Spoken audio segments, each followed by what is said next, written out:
Hello and welcome back to Grit Serve.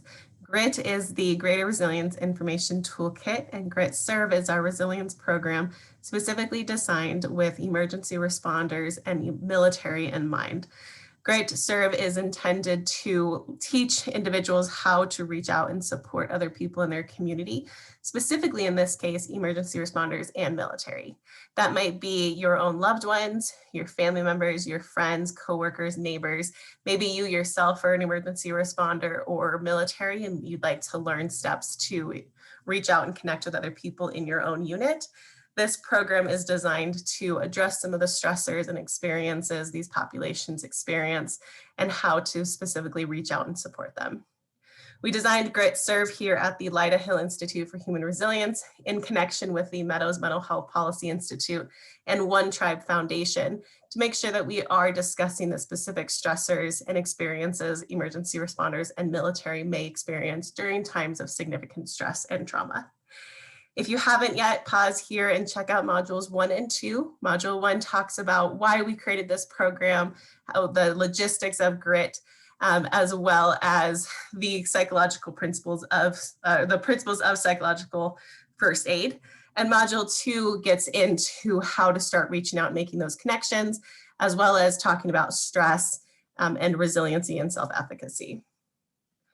Here in module 3, we're going to do a quick little overview of what module 2 discussed, although as a reminder, you can always pause here or rewatch those videos anytime you need the reminders. We're going to talk about how to give some of that support and how to show somebody that you are actively listening and engaged in a conversation. And then we're going to continue our Grit steps of Grit steps 2 and 3, asking good questions and helping to identify coping strengths and resilience. Once again, in module 2, we discussed stressors in themselves and the stress reactions that come as a result of stressors we might experience. Now, stressors can be real and tangible and right in front of us, like we're walking along a trail and we see a bear, or they can be these kind of psychological or imagined threats or challenges as well, such as walking along a forest and wondering, well, what if I see a bear? What will I do if I see a bear? Regardless, our body's going to have a stress response, and typically that's a fight, flight, or freeze response. Now, our body decides in milliseconds which response it's going to have in that situation. We might have always the same response, like we might always try to fight a situation or a threat. We might always try to fly away, and it might change during certain situations, such as if we're trying to be protective, if we have other people around us, we might have a different stress response, or if we've been trained and programmed to respond a different way. This is where we most often see a changed stress response in emergency responders and military. Because while everything in your body might be screaming, run away from the fire, for instance, emergency responders have been taught to go towards the fire. And so they will respond to fight the fire, where their body might be telling them you should go fly away instead. We also talked a little bit about the differences between this general stress levels and disaster and traumatic stress. Now, traumatic stress is any of those events that threaten our own safety or the safety or health of people around us. We can experience that directly or indirectly. And then disasters are any kind of events that threaten our individual capacity to adapt. We see this often with natural disasters, but we can also see it in other types of significant stress as well. We then talked about self-efficacy and resilience. Now, self-efficacy is that voice inside that says, I can do this, I believe in myself, there's this challenge in front of me and I believe I can overcome it. We develop self-efficacy in one of 4 ways or with all 4 ways. And that is through mastery experience of overcoming a challenge directly, through vicarious learning and from learning from the people in our environment, through social persuasion and hearing other people encourage us and push us along the way, and then by checking in with our own personal, physical, and mental health, wellness, and distress levels and being able to manage those. Self-efficacy plays a large part in our resilience styles as well. Resilience is that ability to kind of bounce back from a significant stress or a challenge and to be able to do this over and over again.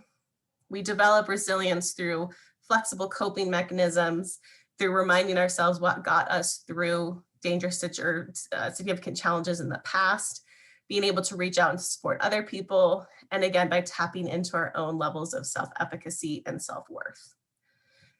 Lastly, in Module 2, we talked about how to reach out and intentionally make connection with somebody in your community or in your social network. By doing so, we want to tell somebody kind of what our role is in terms of, I'm intentionally reaching out because you've been on my mind, or because I wanted to see how things are going with you amidst the stress. We always want to ask permission, ask if this is a good time to check in and talk, if that person's willing to talk with us. And if they say no, that's okay, that's perfectly acceptable. We don't want to push this, but we do want to then offer, hey, is there another time that we can check in at a later, maybe next week or maybe later in the day? Or, is there anything else I can do to offer support if I'm not the one you want to talk to? Those are all acceptable.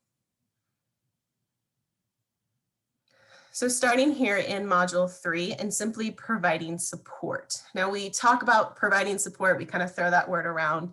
It's important to step back and think, what does that really mean? So providing support really means listening without interruption, showing interest, actively being engaged in the conversation, and in essence, just truly being there for a person. Now this sounds really simple, but we've become a society that really kind of does these brush by check-ins. And we might hear somebody, we might ask somebody how things are going, we might listen, but how active are we listening? Are you listening enough that you can reflect back what they're saying? Are you listening enough that you can follow up and provide some other support or resources? And so that's the question about providing support. We can provide support by sharing ideals and sharing experiences, but when we're intentionally trying to be supportive, we want to make sure the majority of the conversation is being put on the person we're talking to. So we can certainly normalize the experience and say, yeah, I've been there too. This is what happened in my experience. But we want to make sure that we are listening more than we are talking. Providing support also happens when we bring up stressful situations in a supportive way. So we can, again, talk about, you've been on my mind because I know you've been experiencing some certain levels of stress, and I want to be here to support and listen to you, right? Or maybe mentioning, I know that you're going through this right now. You've been on my mind. How are things going? So we can bring up this stress, but in a very supportive, mindful way.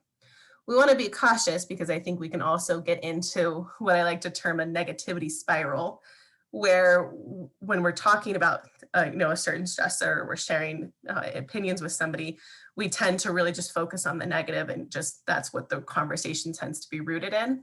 So we do want to bring more positivity out of that conversation. It's helpful, it's important to validate those experiences, but then we also want to start pulling away and saying, well, what's going well as well? We're going to talk about that in this module. When we're providing support, we really want to watch for nonverbal behavior.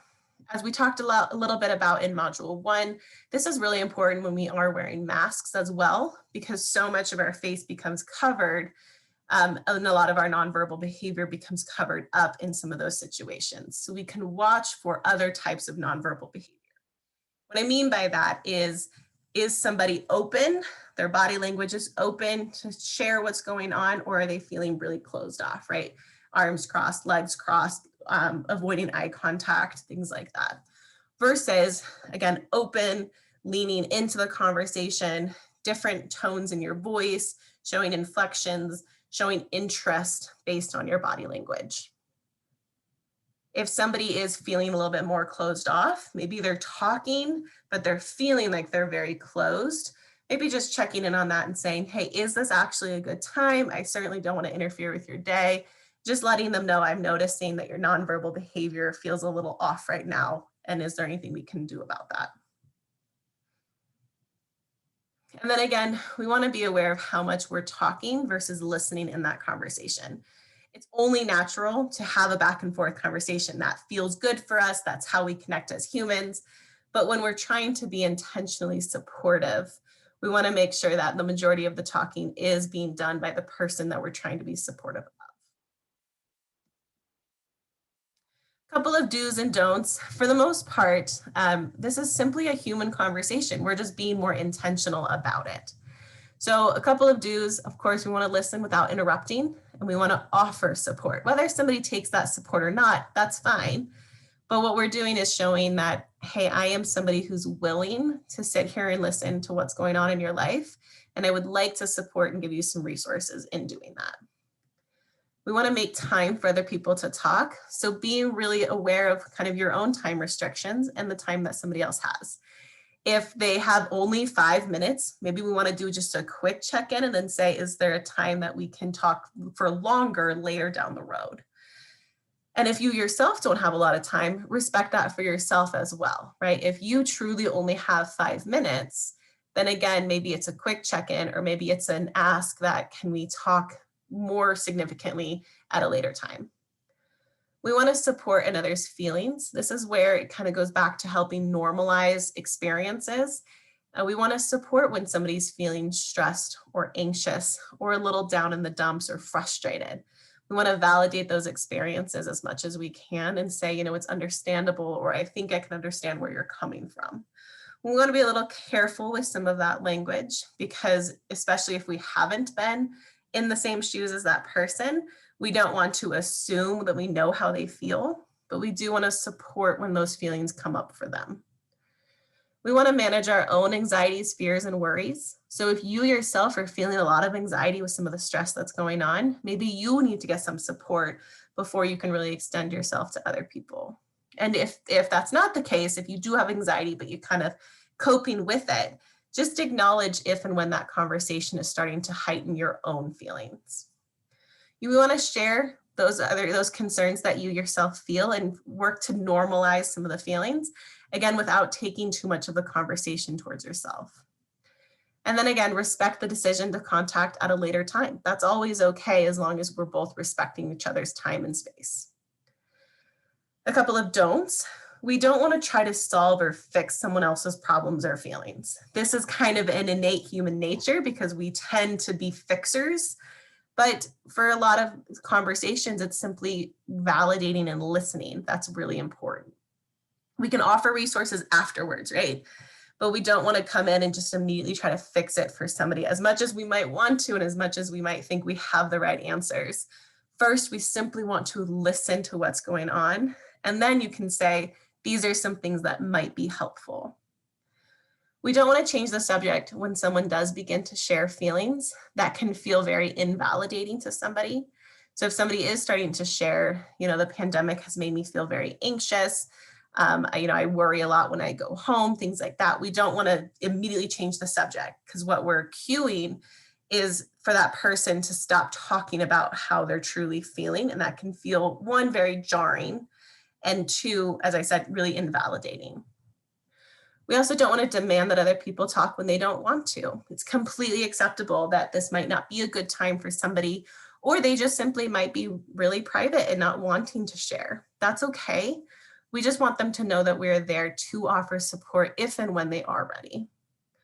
We don't want to criticize another person's experience. We might have that desire, especially if we would have done something a different way, or we would have coped or managed a situation differently. We don't want to kind of belittle their own response because we would have done it differently. So we don't criticize, we simply support and offer resources. In a similar vein, we don't want to distract somebody away from feeling feelings or sharing feelings. So somebody says, this has been making me feel really anxious. We don't want to say, oh, don't feel anxious, right? Or, oh, let's just talk about something else.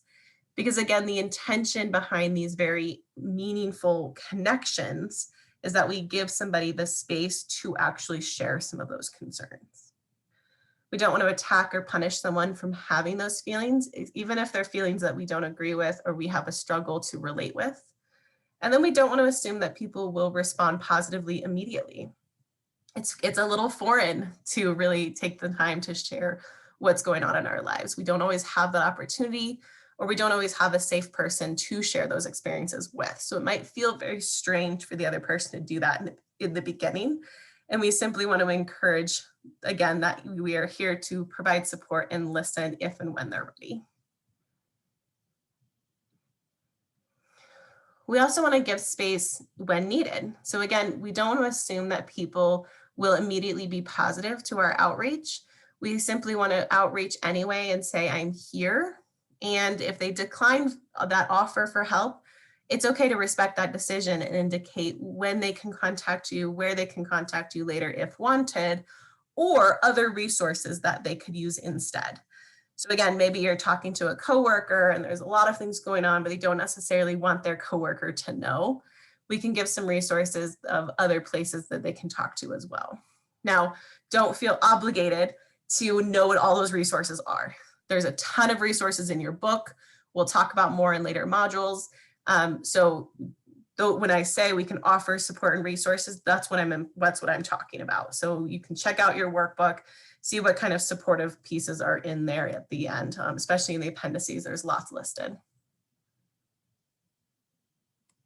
So going into step 2, step 1 was how do we intentionally make contact with somebody?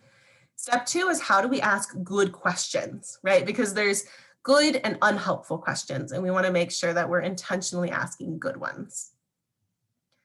So first, there's open and closed-ended questions. Closed-ended questions tend to elicit a yes, no, or a one or two word short response. They're helpful to kind of getting a conversation going, for clarifying things. But when we want more informative answers, or we really want to show somebody that we are wanting to listen to them, we want to encourage them to talk, we want to use more open-ended questions. And of course, these would be questions like, what is going on for you? How are you coping? What are your stress levels happening? How are things going at home? A lot of those how and what and who questions. We want to be a little careful about asking why questions, because the typical response can tend to be, I don't know, or because. If anybody of you have teenagers, you know how this goes, right? Why did you come home late? I don't know, or just because, right? So be careful of how many why questions you're throwing in there, and just think of a different way to phrase that if you can. When we're asking questions, we want to be careful of feeling like we're not interrogating the person.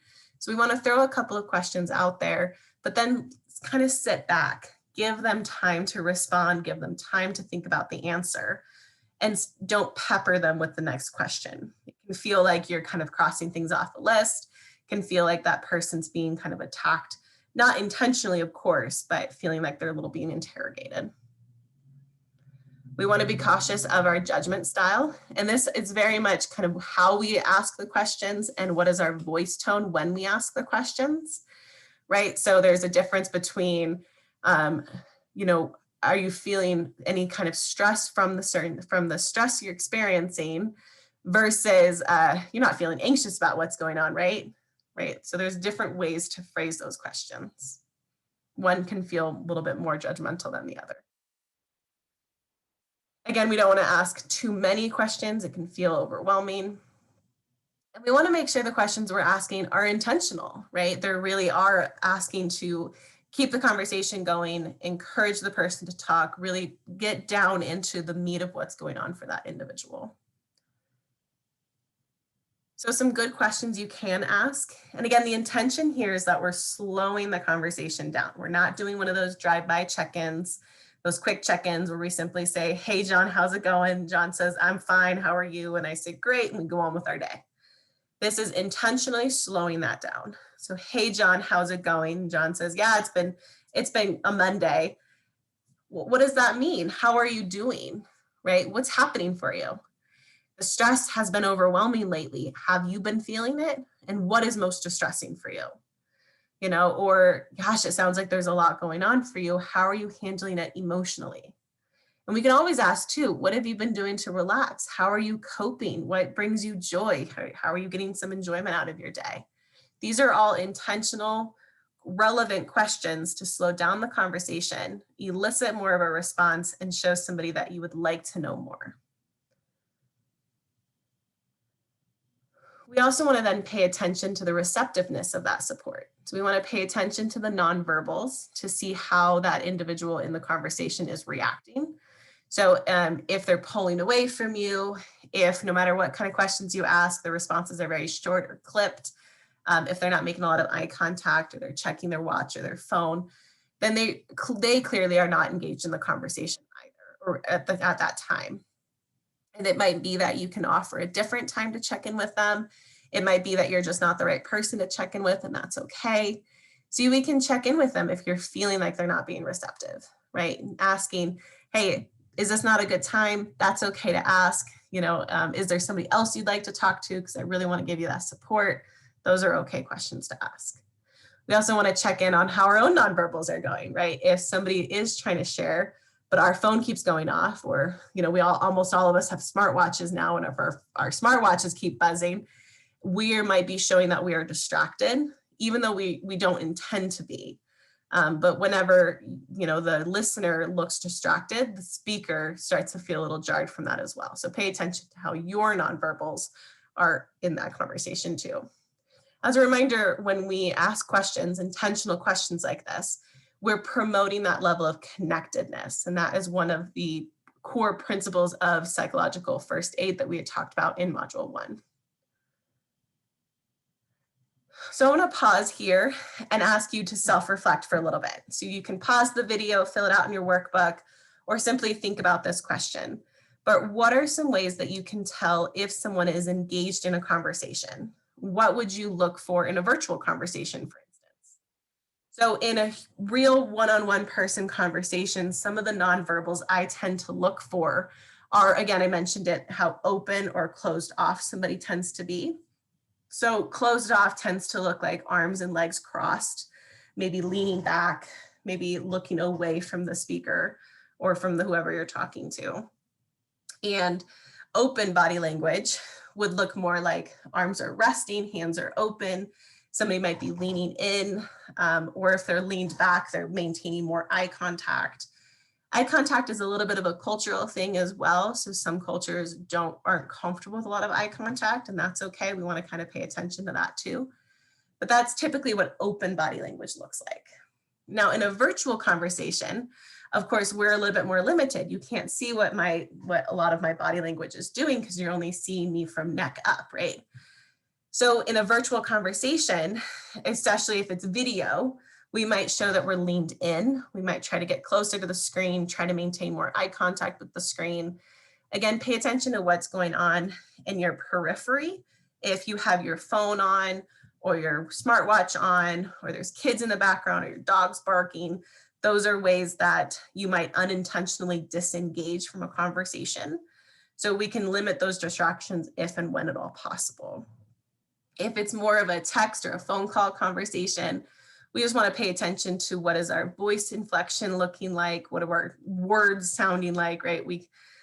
I think it's so easy to misinterpret text messages, but we want to kind of be extra intentional in how we're phrasing certain things to show somebody that we are listening and we are engaged in the conversation.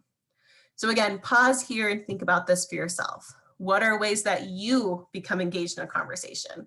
What are ways that you become distracted, right? Again, the smartwatch is a perfect example because even if I'm not looking at my watch, it buzzes when I get a notification for something. And so if I'm not intentional, then my attention gets a little bit distracted towards my smartwatch instead, right? So think about that for yourself. And then think about the last virtual conversation you had. Again, whether that was over a video platform like this, or whether that was by phone, but how can you show that you're engaged in listening? And what are ways that you unintentionally become distracted? Now, step 3 of grit, so we've made contact, we're starting to ask them good questions. Step 3 is that we want to identify coping strengths and resilience. So we want to start listening for certain kind of buzzwords or certain things that somebody might be doing really well or might be struggling with. And we want to pick up on 6 key areas that we'll talk about and how can those relate to our resilience. So why are we asking about this? Why is it helping? It's because when we identify those strengths, when we think about resilience, we're again going back to that self-efficacy. And that centers around our ability to help somebody increase their own sense of control over the situation and the future. So when we help somebody identify their strengths, what's been going well for them or what they could be doing better with, then we're also helping increase their self-efficacy levels. And then once again, that's our belief in our efforts and our accomplishments. It's helpful in doing this. One of the ways we can draw out self-efficacy is to remind people what they've already overcome. So this is really helpful if you do have a good relationship with whoever you're talking to, whether that's a coworker, or again, family member, friend, whoever. If you know things about their past that they've gotten through and they're comfortable talking about that, right? That's a big stipulation. We can remind them. So in module 2, I shared that I had a house fire several years ago. This is something a lot of my friends, of course, my family knows about it. And so when I'm kind of going through something difficult, that's something that they can remind me that I've overcome in the past. So if the person you're talking to has had some kind of significant challenge, we might simply ask, well, I know that, it threw you for a loop when, when you started grad school again. How did you get through that? What were some of the specific steps that you went through to get through that challenge? Talk about what those steps were and then ask, is that something you can use now? We want to talk about tangible things that the person's already doing to cope and how they're working through the immediate challenges. So I think this is something that's so special because, again, we can get into this negativity spiral where we talk about a lot of the negatives or a lot of the things that are going difficult or bad in our life. And it's really, really, really important to talk about what's going good in our life as well.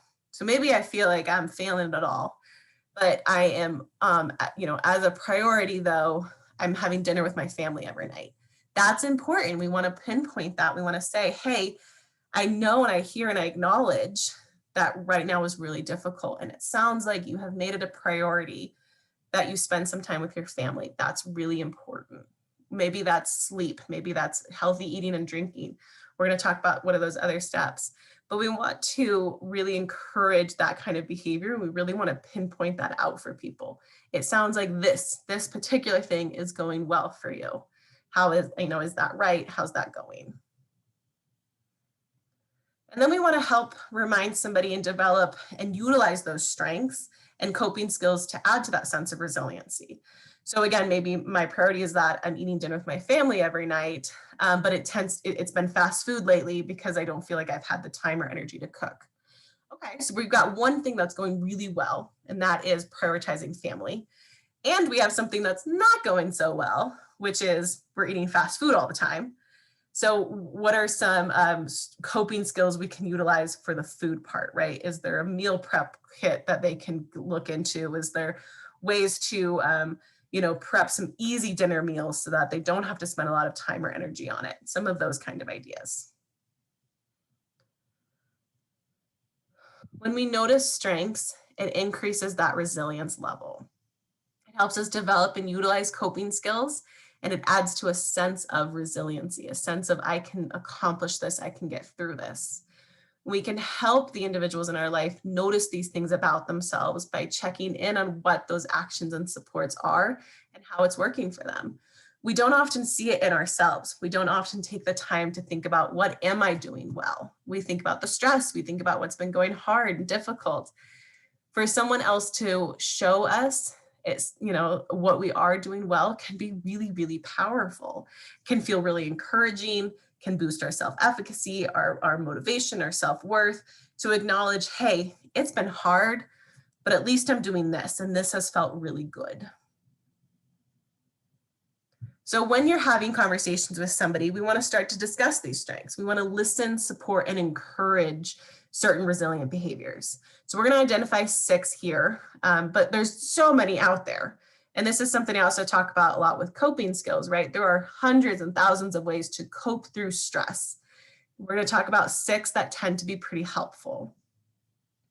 So first are social connections and support. And this goes right back to the principles of psychological first aid, that when we promote connectedness, it's a really powerful factor of getting through significant stress and disasters.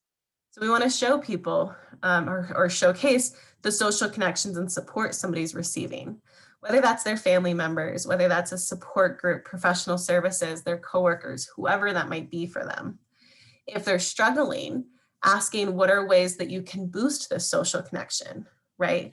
One of the really difficult pieces of the pandemic was how do we stay socially connected in a very, very virtual, suddenly virtual world, right? So it might be having virtual coffee dates with somebody. It might be doing virtual group workouts, or attending church online, or checking out these like zoos and aquariums online, ways to feel socially connected and supported while still maintaining that safety. And of course, we're emerging out of this pandemic, but this is a similar conversation in times of stress and disasters as well, when suddenly our social connections are cut down or cut off for whatever reason. Second would be positive mood improving activities. This is very simply what is bringing you joy at the end of the day, right? What makes you smile? What do you focus on when things are stressful and negative, right? How can you kind of pull yourself out of it even for a few minutes? So positive activities might be treating yourself to a cup of coffee, like a good cup of coffee, right? It might be baking cookies for a neighbor. It might be doing a workout or going for a walk, playing with your dog, snuggling with your cat. There's so many different mood improving activities that we don't often take the time to think, this does bring me joy.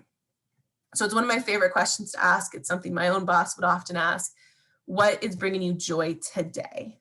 And that might change day by day, but it's important to reflect and think about it. And if nothing is, if the day feels really monotonous or really just constantly stressful, then asking what are some things you can do that would boost mood just a little bit, right? We're not saying that we need to spend all day at a spa, although that would be amazing.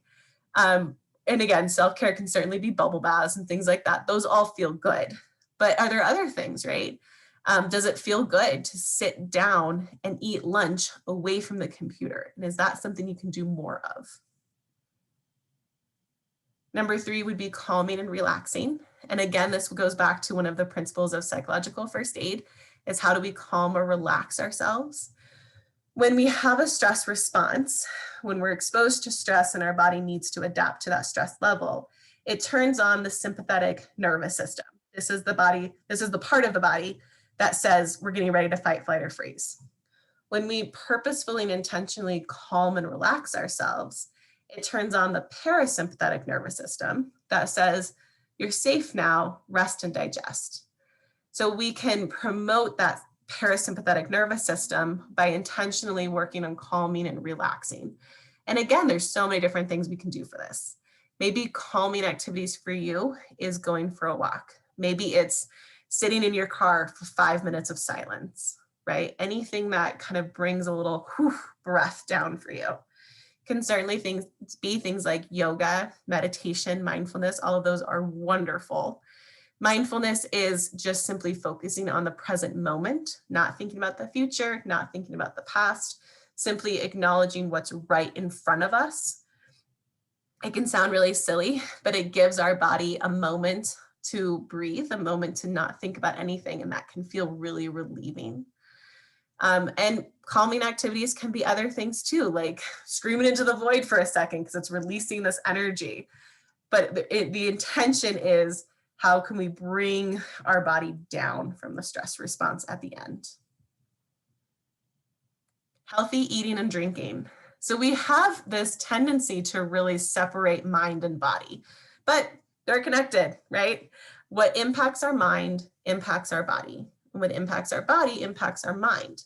So truly, the healthier we eat and drink, the healthier our mind feels as well. And you might notice this about yourself too. Or, if you're experiencing a stressful day, do you tend to eat cruddy food, right? Because again, they tend to go hand in hand. And acknowledging that if you're having a cruddy day, if you give yourself good food, it might boost your mood or boost your mind level at that time. So think about that in your life. Drinking, of course, is drinking water, drinking those good things in our body, putting those good things in our body. It's interesting. I work from home, as you can tell. My office is or you might be able to tell my office is at home. But my water intake working from home went down the tube, right? For no excusable reason. So I have to be consciously aware of how much water I'm drinking. And that's a big piece of my own coping. So those are great questions to ask. What kind of food are you eating right now? Are you getting your water in? What's your caffeine level? Asking some of those great questions. Number 5 would be sleeping. So across the board, one of the very first things to go in times of stress is our sleep pattern. We might start oversleeping, undersleeping, just sleeping really restlessly and not getting good quality of sleep. So there's lots of ways we can encourage better sleep behavior. It's called sleep hygiene. But that's a really great question to ask somebody as well. How are you sleeping lately? Right? Has it been helpful? Has it been good? Has it been terrible? Are you tossing and turning? That's another good question to ask. And then finally, exercise. Exercise in essence is simply, are you moving your body throughout the day? It can be we're training for a marathon. It can be that I'm hitting the gym every other day and I'm lifting weights and, I have this exercise goal in mind, and that's fantastic. It's also, are you moving your body throughout the day? So we think, again, emergency responders and military, in some of those positions, you might be really rooted in your car for a long time or really rooted at your desk for a long time. If you've gone hours without really getting up, stretching, moving your body, that can start to wear on your system. So asking, how often are you getting up, moving around, right? Once an hour, can you get up and go get a glass of water? Can you do some chair yoga or simply stretch in your chair? Can you simply stand up, move your body a little bit? And then, of course, are there exercise goals you have in mind as well? Exercise feeds our dopamine. It gives us good, really mood boosting feelings and hormones, and it's just really good overall. But we also tend to put a lot of pressure on ourselves about what that exercise has to be. So reminding yourself, it can also simply be, did I move my body today intentionally, and in what way? When we identify these strengths and we pinpoint people's resilience levels and have them focus on this, we're helping them promote a sense of control, a sense of safety, of hope, and self-efficacy. And that again goes back to those psychological first aid core principles. So again, specific questions you can ask to discuss these strengths to really start to draw them out. Ask, what are you doing that's helping you cope, right? That could get at a lot of those different strengths, whether that's, I exercise every day, or I'm really prioritizing sleep, or, my family's been really encouraging and we're doing family activities on the weekends, things like that. What parts of your life feel good to you? That can be another big thing of, life's been really difficult, but I've been training for this marathon and it feels really good to get out there and run. Are there times when you have felt positive emotions or good feelings during this stress?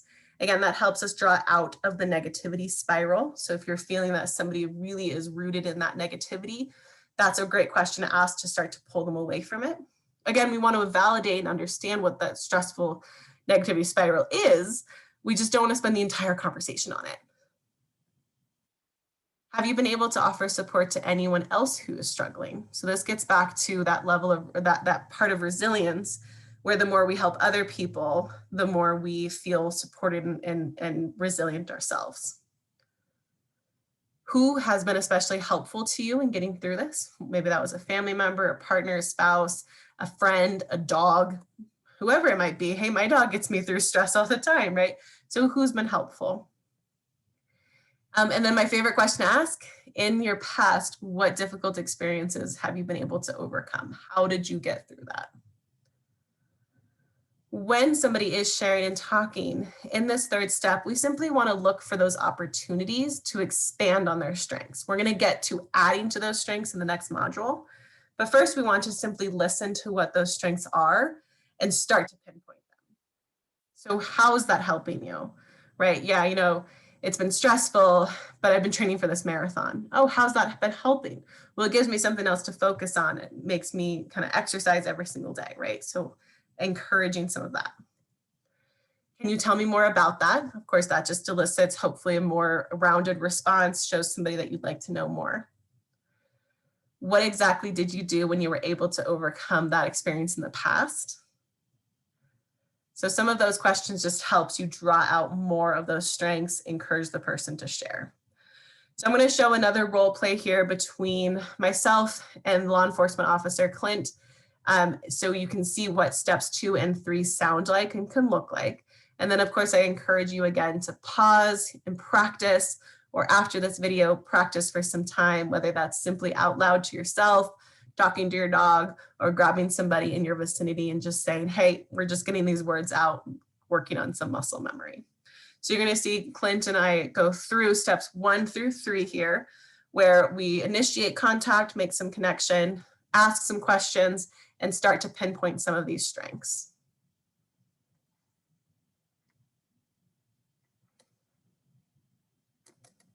Hey, Clint, it's Nicole. Hey, do you have a few minutes to talk? You've kind of been on my mind. I wanted to check in with you. Yeah, absolutely.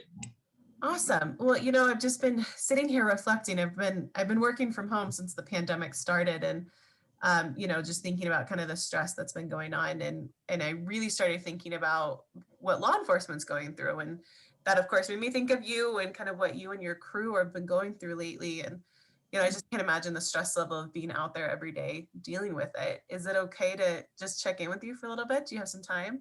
Yeah, I've got some time.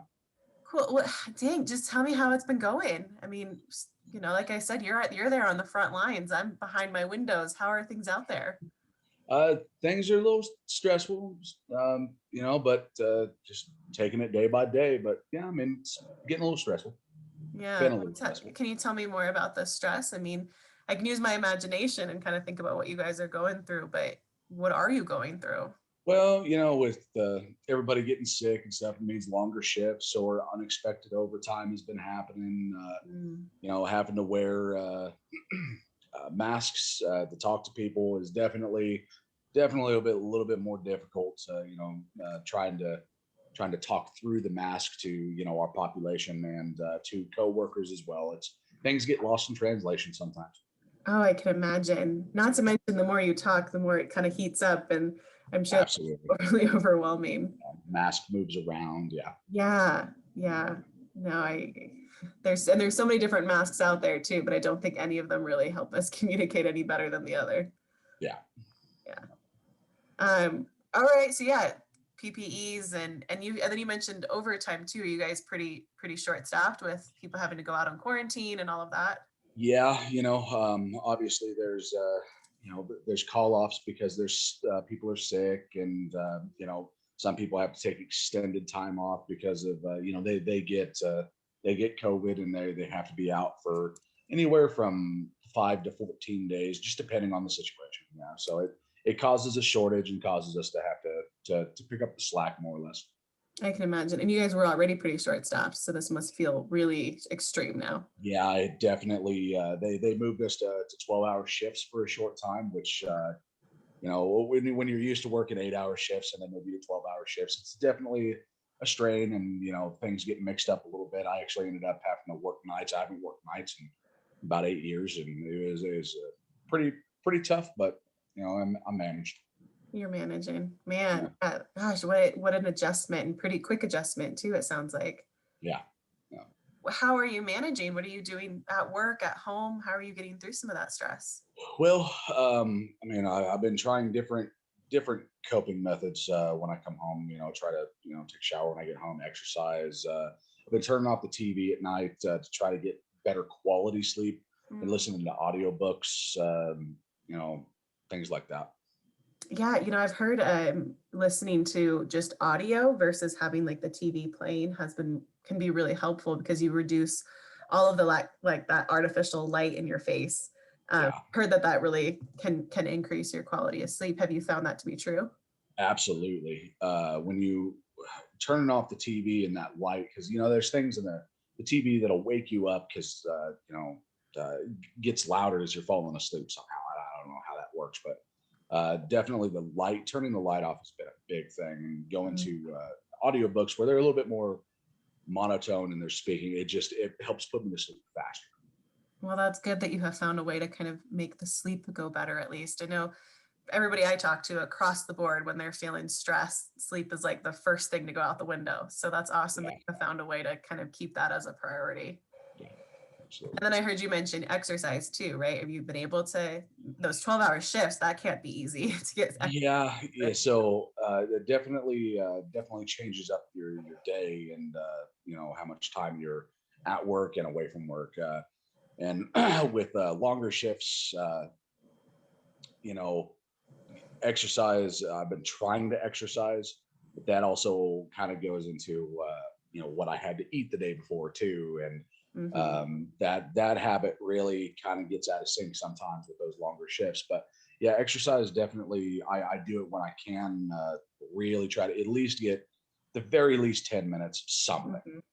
Yeah, Well, I think it's, a good reminder that 10 minutes is still 10 minutes of moving your body, right? absolutely, absolutely. And I know in your guys's field, it's a lot of sitting. So I imagine having those chances to kind of move around can be Yeah, pretty helpful. absolutely. Well, that's awesome. Like I said, that you kind of kept those two things as a priority for yourself. I heard you kind of mention that food though. Yeah, eating, drinking, maybe that hasn't been going as so well. Yeah. So with the longer shifts, we're off the 12-hour shifts now, and now we're back to where we can be mandatory at the end of our 8-hour shift to do an additional 8 hours. Oh, And so we do our 8-hour shift, and I pack generally pretty well for that, and I drink a good amount of water through that shift. But moving into my next shift, it's I didn't pack enough food, so I've always got to run to go get more food. And mhm. unfortunately, the closest thing right down the road is a Carl's Jr. and a gas station for energy drinks. And, I tend to drink a little bit more caffeine on my second shift and don't eat as healthy on the second shift. Yeah, I can imagine. Well, especially when, you're kind of you're suddenly told you're staying another 8 hours. That can't be, I mean, how do you plan for that, right? It's tough. It's definitely Yeah. tough. Well, I wonder, there's those meal kits that I always hear about, or some of the like grab and go things that are still fairly healthier, but you don't really have to spend a lot of time prepping for that. Have you tried any of those? Uh, no, I haven't tried those. It's actually a pretty good suggestion, though. I'd probably do better about keeping quicker items, more accessible. Yeah. Well, I Yeah. just know that, healthy eating and drinking makes such a difference. Our brain and body super connected, right? We just never really take that into consideration. I know for me, when I'm feeling just really stressed and schlumpy, I think about what did I put in my body today? Right. And it tends to be like those are the days where I didn't put as much good food in my body. So Right. imagine. Right. Right. Yeah. Well, man, okay. So it sounds like some things going pretty well, some things a little bit of a struggle, kind of finding a balance there. Yeah. Or Yeah. what are there positive, like, things that make you smile that kind of get you through some of those really long days? Yeah. I try to always look forward to going home to the family. Yeah. Yeah. Family's big priority for you, right? Absolutely. Yeah. Absolutely. Are you finding ways to get some of that quality time in, like on your weekends or the times where when you are at home, not exercising or thinking Yeah. sleep or food? Yeah. So yeah, it's obviously on the days where there's the overtime, it's kind of it's hard to see the family because I've got a very short window to sleep in between my shifts. So I come home and I sleep and I go back to work. But on my weekends, I definitely try to make up for that and spending as much quality time with the family, away from distractions, away from the TV, away from Hmm. other things that we just kind of the average person just gets sucked into and just sitting there and not really communicating. So we try to do dinner at the table and eat together and talk and things like that. That's good, man. Getting that quality time in. I think we lose that too, right? We kind of just get into this routine of we're together, right? But we're together watching TV and nobody's really Right. talking. And that makes such a difference when you get to sit down without all those distractions and really, really just check in with people, Yeah, with your absolutely. family and spend that quality time. That's really important. Absolutely. Great. Yeah, it sounds like you've really you're doing the best you can, it sounds like, amidst this stress. Trying to. Yeah. Hey. Okay, so hopefully you saw kind of me moving through steps 1 through 3 there, and first just intentionally reaching out and saying, "Hey, you've been on my mind. I'd like to check in with you. How are things going for you?" Moving into some questions and asking some really follow-up questions too to elicit more of a response. And then you can hear me kind of pinpoint some of the strengths that are going well and not so well for Clint, right? So going well is that he's prioritizing sleep and exercise, and I tried to validate that. Not going so well is food and trying to normalize that experience too. Of I can relate to that. I have felt that too. Um, and then like I said, we want to make sure that we're validating those experiences for them as well. It's understandable that given the stress you're going through, it's been harder to achieve some of these means. You're going to see in modules 4 and 5, how do we then add to some of those strengths, provide some resources, and then summarize that conversation.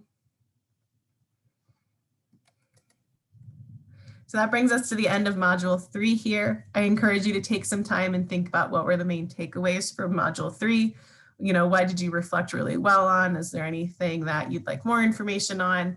And we will see you back here for modules 4 and 5. Thanks, everyone.